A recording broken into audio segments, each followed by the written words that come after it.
So God created Henry Ford and so forth and so forth. Where does it end? What created God?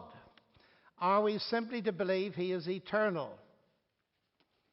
Now, this question actually appears in Stephen Hawking's book.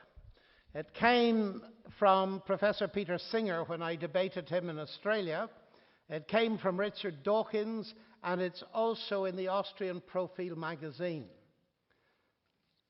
The argument is this: if you believe that God created the universe, surely that's ridiculous, because it doesn't explain anything, because you're going to have to ask who created God. Who created the creator? Then you're going to have to ask who created the creator that created the creator, and so on, ad absurdum. So let's forget God and go back to football. Now, I just want to analyze that question because, interestingly enough, I find it coming up a lot now in schools where people have learned it from Richard Dawkins. It's a matter of logical analysis, I think, to understand it. It's an important question, actually. Who or what created X? What does that question mean? More importantly, what does it assume? What created X, or who created X? That assumes, before you start, that X was created. Philosophers have a name for that kind of question. They call it a complex question because it hides assumptions. So if you ask who created the creator, you're immediately saying the creator was created. But I've never met a monotheist who believes that the creator was created. Because the claim in the Bible is the creator is eternal. He was never created. So to ask the question who or what created the creator is meaningless, because it assumes what isn't the case in the first place. That's point number one. Point number two is this. When Richard Dawkins in the debate mentioned this to me, I said, okay, you think it's a meaningful question. Well, it is for created God. So let me go round the other way. You believe that the universe created you. So let me ask you your question. Who created your creator? I'm still waiting for the answer. The third point to be made is this. The questions do not go back forever on either side. I have colleagues that say, for us, the universe, the multiverse, is a brute fact. That's where we stop. As a Christian, I stop the questioning with God. You see, what this is about philosophically is the existence and nature of ultimate reality. And the question is not, is there an ultimate reality? The question is, which reality is ultimate? And the answer to that must, in the end, rest on evidence. Does it make more sense, for instance, to believe that mass energy is the ultimate reality, or an intelligent God is the ultimate reality? Well, I believe the intelligent God makes more sense, because assuming that mass energy is the ultimate reality has all the problems inherent in it, which I've been trying to explain to you all evening. It leads to absurdity, it leads to a denial of rationality, and so on. But I would emphasize here is each of us makes our own decision on the basis of the available evidence. There is no mathematical proof. Just as, well, let me tell you about my wife. I've been married to her for 45 years, but I couldn't prove to you mathematically that she loves me. I'd stake my life on it, though. There are different kinds of evidence than mathematical, you see. And it's good to remember that analogy because, and this is beside the point here, God, ladies and gentlemen, is not a theory, he's a person. Tell us about Aunt Matilda, please. Well, my Aunt Matilda, who is non-existent and a figment of my imagination, has become famous. And Aunt Matilda is an analogy that I use in order to explain the limits of science. And I imagine, here's Aunt Matilda, and she's baked a beautiful cake. And she sets it on the table there. And you are the Nobel Prize winners of this year. So I ask you to, I'm the MC, I ask you to analyze this cake, and the chemists and the biochemists and the physicists, no mathematicians because there's no Nobel Prize for mathematics, but never mind. Analyze this cake. And we've got a wonderful collection of analyses. And then I have a final question. I say, ladies and gentlemen, tell me why she made it. And she starts to smile. Of course, she knows why she made it.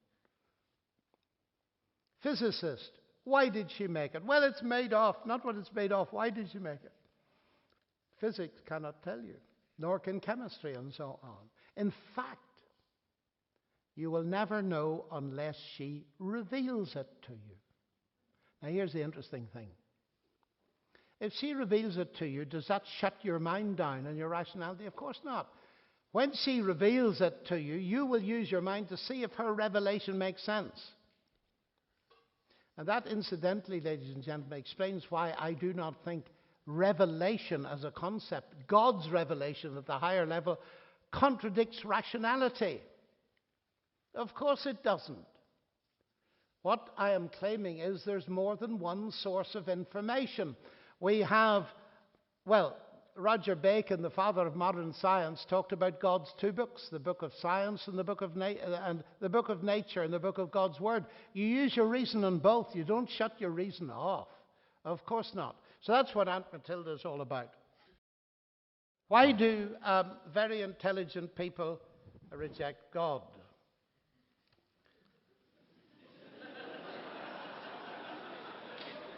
Well,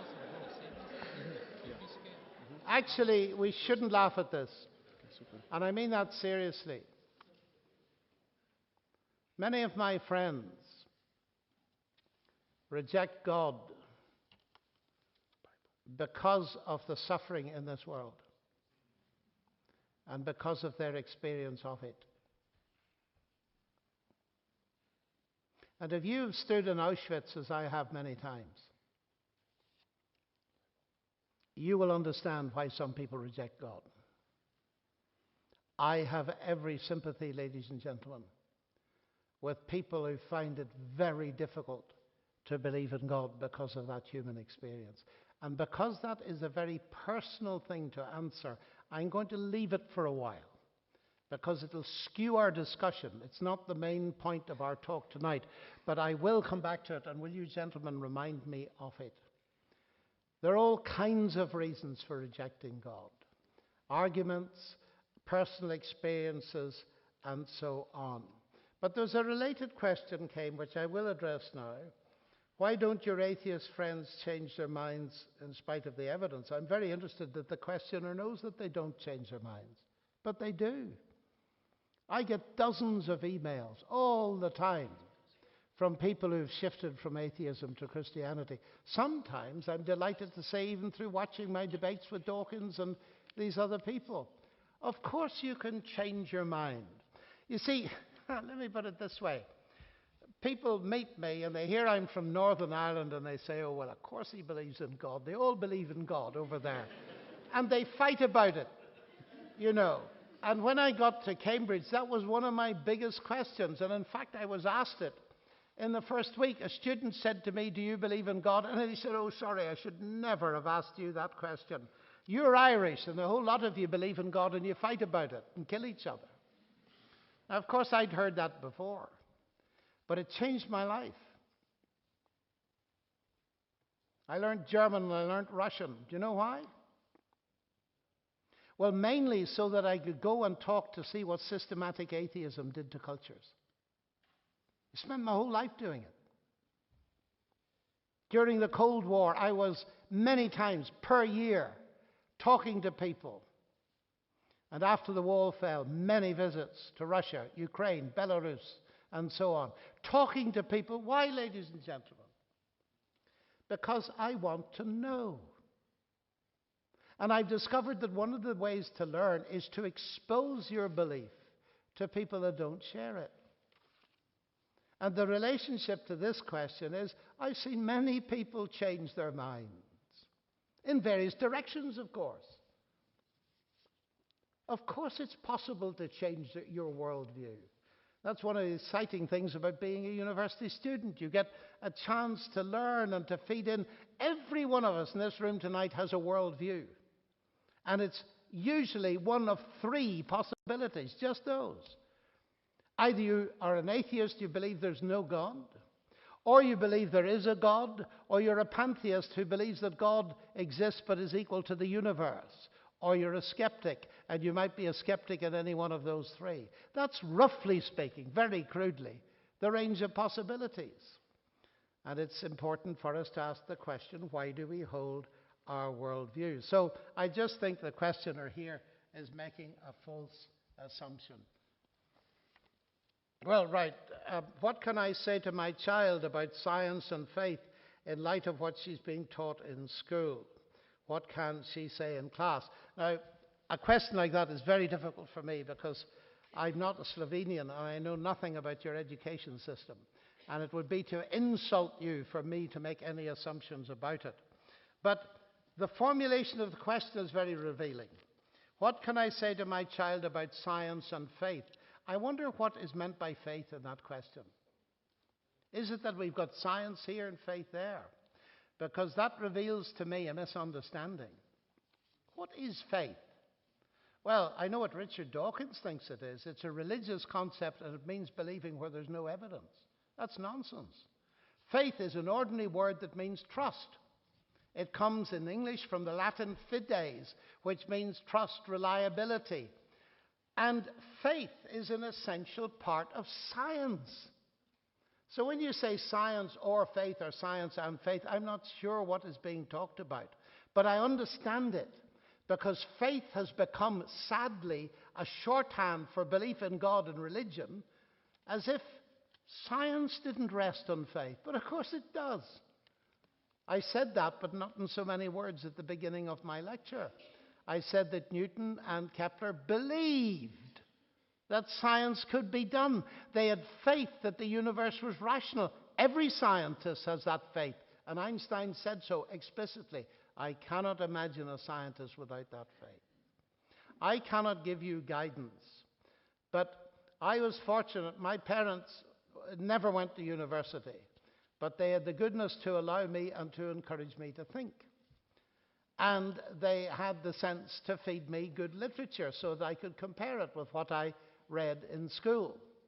And I don't know what's taught here. I can imagine, of course, that in some schools, certainly in Britain, people are taught a worldview. Some schools have a Christian background, some have an Islamic background, and many have an atheist background. And what I would encourage parents to do is A, never suppress your kids' questions. B, take them seriously, because they will know if you don't know the answers. C, be honest if you don't know the answers. Many young people are asking questions today that their parents never have to face. And it's very important that your relationship with your child is on the level. I don't understand that, son, but let's have a look at it together and see can we sort it out. That will develop a very close relationship with your child. And I appeal to you parents. I'm a grandfather of 7 and I'm a parent, and it's not easy being a parent. You're going to have to do some hard work. You're going to have to get your eyes away from the television and invest it in thinking about these things in order to help your kids. It is desperately important. Well, this relates to the earlier thing. You argued that the universe cannot emerge from itself, but isn't that exactly what God did? No. I claim that God has always existed. I used to go to Russia a lot, ladies and gentlemen. It's very interesting. In fact, I find I can understand a little bit of your language, just a little bit, as I listen to it. And in the Academy of Sciences, I used to meet this question, who created the creator? Didn't the creator emerge from himself and all this kind of thing? And I was fascinated about that because in those days, when I said to them, well, tell me about the universe, many would say it's always been there. Oh, I said, you do believe in something eternal then. So why do you have a difficulty in believing in an eternal God? Is your problem with believing in an eternal person? So what it's going to come down to, in principle, science can't tell you either way, whether there's an eternal God or an eternal universe. They've come down on the side of the universe not being eternal. And that's the fascinating thing, because it raises the question of creation instantly, as we saw tonight. The universe not eternal, its derivative, God eternal. And why would one come to believe that? Well, the first thing is, does it make sense? Does it make sense of the evidence? And that would lead me, and will lead me in a minute or two, onto more specific questions of how we conceptualize God. Because one of these questions here, somewhere in the middle, I noticed, said, well, you know, if you think of the scientific argument, you get, well, perhaps you get to an intelligent God, but can you get any further than that by studying nature? My answer to that is not very much further. And even Christianity recognizes that. The Apostle Paul said that what is visible from creation, we can perceive by looking at it two things. One, that there is a God, and two, that he's powerful. That's all. To go further than that, to advance to the nature of God, I think the question was, can you find out from science about the actual nature of God? And my answer to that is not very much. Just what I have said. So if you're going to go further than that, and that's what the question asks, how do you go further than that? You have to bring in other disciplines. Remember what I said at the beginning, that science is not the only way to truth. What about history and experience? We've got to bring those in. What about the concept of revelation I mentioned just a little while ago? There's nothing in science that contradicts the concept of revelation. We all know about revelation at the personal level. If you want to get to know me, and I never speak, you'll never get to know me. You can put me under the most powerful scanning, tunneling microscope that you've got. You'll never get to know me unless I reveal myself. And so the big question here in this kaleidoscope of questions is, if there is a creator, has he spoken? Has he revealed himself? Now, of course, you know as well as I do that the central claim of Christianity is that God has spoken in a very specific way. We humans, the claim is, are created in his image, and he has revealed himself by himself becoming human. Oh, you say, how absurd. How absurd. Surely you don't believe that. Can God break the laws of nature? Are miracles possible? And that's a very important question. I was once addressing 600 physicists in Britain, and they listened to my talk, and one very bright physicist said at the end, he said, Professor Lennox, that was all very interesting, but you know, I perceive that you're a Christian. I said, you're really sharp. And he said, no, he said, let's be honest. He said, this is crazy. If you're a Christian, you're obliged to believe that Jesus was God become human. Isn't that right? I said, absolutely right. He said, can you explain that to me? Well, I said, you've been asking all the questions. Can I ask you a few easier ones first as a physicist? Sure, he said. So I said, tell me, what is consciousness? I don't know. Okay, I said, let's take an easier thing. What is energy? Well, he said, we can measure it and use it. I said, that wasn't the question. You know it wasn't the question. What is energy? I don't know. Neither does the Nobel Prize winner Richard Feynman, by the way. Oh, I said, you don't know what they are. Tell me, do you believe in them? He said, yes. You believe in consciousness and you believe in energy. And you don't know what they are. I said, you're crazy, man. I said, I'll write you off as a physicist. He said, please don't. Well, I said, listen, you were prepared to write me off. Because I couldn't explain to you the deepest mystery in the universe. How God become human. And you can't explain these vastly simpler things. I said, let's pursue this a bit further. I said to him, why do you believe in these things when you don't know what they are? Well, that was a difficulty. So being very kind, I helped him. And I said, I think one of the reasons you believe in those concepts is that they have explanatory power. He said, that's right. Well, I said, that's one of the reasons I believe that Jesus was both God and human. I don't understand it. We don't even know what gravity is. But I believe it because it's the only explanation of the phenomena that makes sense. And now we come down to the final, what must be the final questions, because I'm getting old and you're getting tired. And they all circle around this idea. Most of the questions, actually, it interests me greatly. As far as I can see, most of the questions are about this topic.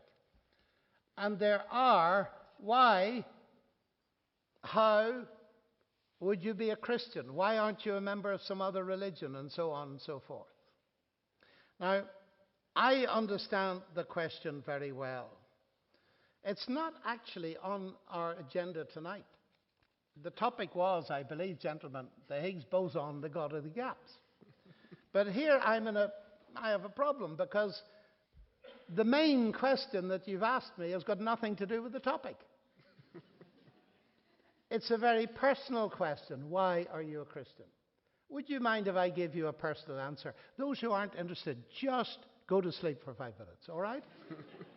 And for the rest of you, I will attempt to give a personal answer.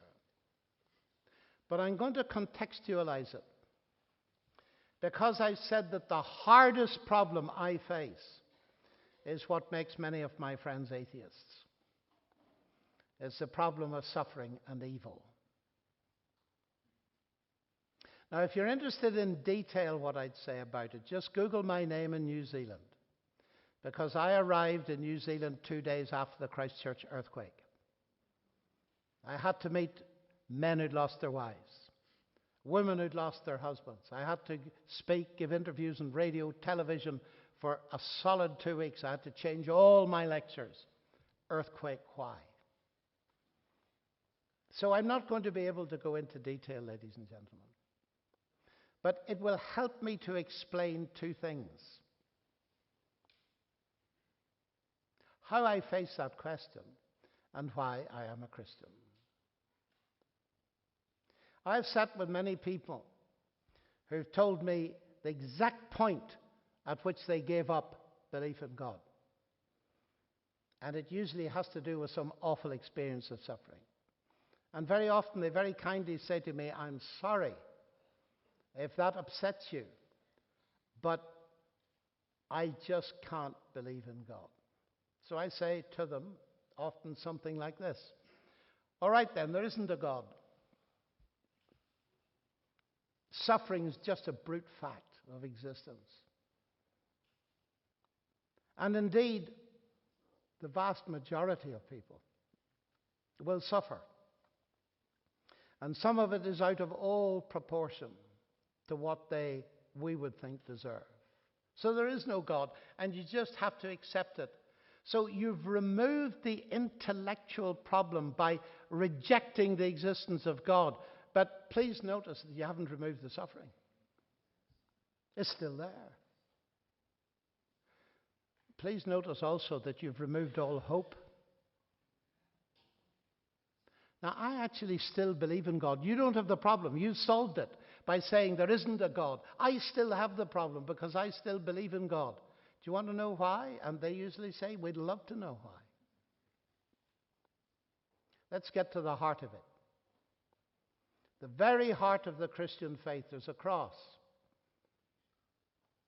The claim is, now you may disagree with it, but if you're going to understand this, you must at least try to think along with the claim and see what sense it makes. The claim is that the one who hung on that cross 20 centuries ago is God incarnate. What is God doing on a cross, ladies and gentlemen, on planet Earth? What that tells me, at the very least, is that God has not remained distant from the problem of human suffering, but has himself become part of it. That's point number one. That gives hope. And I've known so many people. It's not a simplistic solution, because what you've got to realize is when it comes to suffering, it is one thing to be a professor of oncology. It is another thing to be a young mother of 30 who's been told she's 3 months to live because she's got terminal cancer. It looks very different from the academic chair to the hospital bed. And we've got to be so sensitive. And I'm aware that in an audience this size, there are many people who are hurting desperately.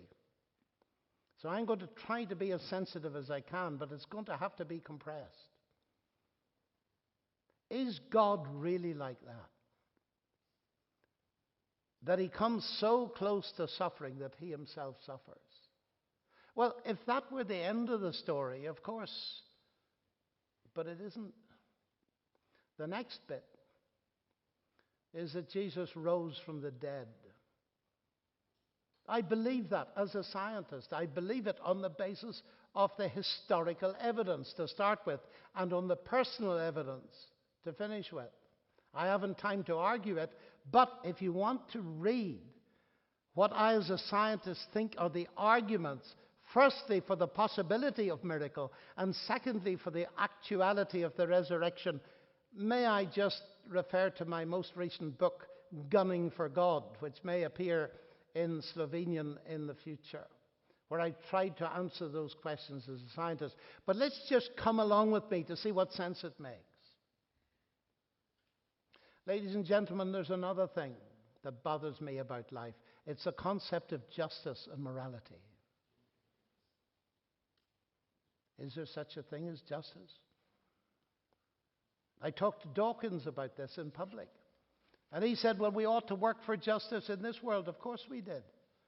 But ladies and gentlemen, let's be realistic.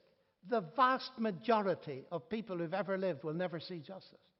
They don't get it in this life, and if there's no other life, they'll never get it. It will prove to have been an illusion, the very concept. Is that so? Every fiber in our body cries out that there's something wrong here, because we discover ourselves to be moral beings. The claim is that Christ rose from the dead. He's broken the death barrier. He has potentially abolished death. Death is not the end. And that opens up the possibility for hope and ultimate justice. Do you know the early Christian preachers? One of the things they mentioned again and again was that the resurrection of Christ from the dead, literally, was evidence that he'd been appointed to be the final judge. The morality makes sense because there will be an ultimate judgment, but that's here where the final problem comes. How am I going to face that? I can't even keep my own standards, let alone God's standards. Now, ladies and gentlemen, I've been asked about other religions here. I have friends in every religion. So let me say something about that. Why am I a Christian and not in one of the other religions? Let me say two things in closing. Number one is this. This debate can get very unfortunately heated and disrespectful. So the first thing to realize is the common morality that we experience in all philosophies and religions. I don't know whether you've ever noticed it, but every single philosophy and religion that I've ever researched has got the golden rule. Do unto others as you would they did unto you. Why is that? Well, from a Christian perspective, it's because whether we believe in God or not, we've been created in the image of God as moral beings. So when I look at you, whether you believe in God or not, ladies and gentlemen, I believe you're made in the image of God, and therefore you're of infinite value. So I better be careful what I say about you or to you. That is, my Christian faith gives you an eternal value that's immeasurable. That's number one. It also means that some of my non-Christian friends or friends in other religions can put me to shame by their behavior. I've got to face that and recognize it. Now, do you know what I've discovered? I've discovered that when you admit and face that, people of all religions are very open to talk to you, because the discussion is not implying that they're morally inferior. And then we can discuss our differences. Let me illustrate one. My Jewish friends believe that Jesus died and never rose. My Muslim friends believe he never died. I believe he both died and rose. Those three views are mutually contradictory. I've never had any difficulty talking about that to my friends out of all those religions, because I'm not disrespecting them as men and women. And to decide the difference, I know no other way but evidence. My final point is this. What is the major difference? And now I'm going to make an abstraction, but you'll understand it. And it's this. I discover as I look at religions and philosophies that they're basically of two kinds. The first kind is there is a way, there are rules, there are regulations, there are laws to be kept. You try to keep these laws as best you can through life, and there comes at the end an assessment based on your merit. And acceptance depends on your merit. It's like a university in Ljubljana, actually. There's an entrance, you get in, but even the professors, however kind they are, cannot guarantee that you're going to come out with a degree. It depends on your merit. And that means, of course, that if you're in your first year and you say, you know, I'm going to get a first-class honours degree, your friends are going to say you're jolly arrogant. You can't be sure until the final exam. I meet many people who believe God's like that. He's given them some kind of way or plan. They try to do the best they can. They never can be sure that God will accept them because it depends on their merit. Do you understand that? Now, here is where Christianity is utterly revolutionary. It does not teach that, ladies and gentlemen, although some versions of it appear to. What Christianity teaches is we'll never do it that way. You cannot earn God's forgiveness. You cannot merit it. But you can receive it as a free gift. That's a wonderful thing. But you know, it stands to life. Let me tell you about my wife again. Sorry, but she's wonderful. Suppose I met her, and I met her on day one in Cambridge, and she was 16. I shouldn't have told you that either. But there we are. Suppose I said, you know, I would love you to be my wife. Now, of course, I couldn't accept you now. So here it is. Here's a cookbook, and it's full of laws. If you keep all these laws for, let's say, 30 or 40 years and earn enough money to keep me in the way to which I'm accustomed, then I will think about accepting you. Is that okay? Well, I can see the women especially saying, how insulting. Wait a minute. That is how many people think about God. I'll keep the rules. I'll try. And maybe you'll accept me. We would never insult a fellow human being by treating them like that. What did I do? Well, I accepted her, and she, for some reason, accepted me right at the beginning. And that was the secret of our relationship. And ladies and gentlemen, I make no apology for this, because it's the biggest thing in my universe by far. And you asked me the question, although it's nothing to do with the topic.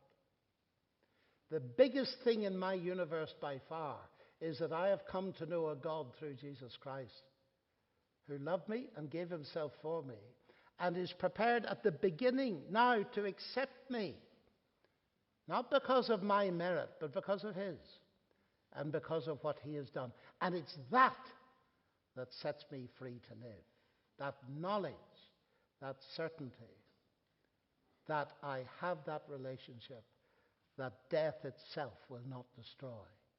Ladies and gentlemen, no other religion competes with that, because no other religion offers me what Jesus does. And therefore I do not count it arrogance to accept from him what is on offer nowhere else. But that's a big topic for another time. And with that I must stop. Thank you very much indeed.